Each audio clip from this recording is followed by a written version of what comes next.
అయినా గెలిపించే బాధ్యత చంద్రబాబుది. అలా వదిలేసినట్టే కనబడుతుంది. బీజేపీకి ప్లస్సా మైనస్సా ఈ నిర్ణయం, ఈ 10 స్థానాల్లో టీడీపీ బ్యాక్గ్రౌండ్లో ఉండడం? సున్నాతో ఉండి అసలు పోటీకి సంబంధించినటువంటిది చేసుకుంటూ వెళ్తే, అంటే 2029కి స్కెచ్ చేసుకుని గనక వెళ్తే ఇది మైనస్. అన్ని చోట్ల పోటీ చేయకుండా పోవడం వల్ల నాయకగణం ఇప్పటికి 20 ఏళ్ల నుంచి నష్టపోయారు. 20 సంవత్సరాల్లో స్వతంత్రంగా పోటీ చేసినటువంటి సందర్భం 2009, 2019.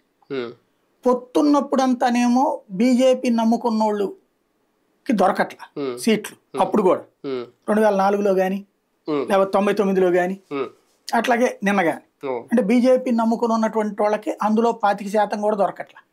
మిగతా అది చంద్రబాబు నమ్ముకున్న వాళ్ళకే వస్తుంది. అదే పొత్తు లేనప్పుడు మాత్రం పార్టీని నమ్ముకుని ఉన్నోళ్లే పోటీ చేయాల్సి వస్తుంది. ఇప్పుడు ఆ పరిస్థితి ఇంకా ఉన్నట్టే. ఇప్పుడు లెక్క ఏంటయ్యా అంటే దీంట్లో ఈ 10 సీట్లు ప్లస్ 6 సీట్లలో, అంటే ఆంధ్రప్రదేశ్ చరిత్రలోనే ఈ 25 సీట్లలో 6 ఇవ్వడం అనేది చాలా ఎక్కువ ఇచ్చినట్టు. అట్లాగే ఉన్న 175 సీట్లలోనే 31 ఇవ్వడం, అందులో బీజేపీకి 10 ఇవ్వడం, అక్కడ 6% వచ్చిన వాళ్ళకేమో 21 ఇవ్వడం, 0.8% వచ్చిన వాళ్ళకి 10 ఇవ్వడం. ఎక్కువే కదా, లెక్కే కదా.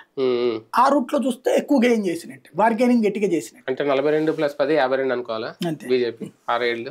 రైట్, చూద్దాం మొత్తానికి.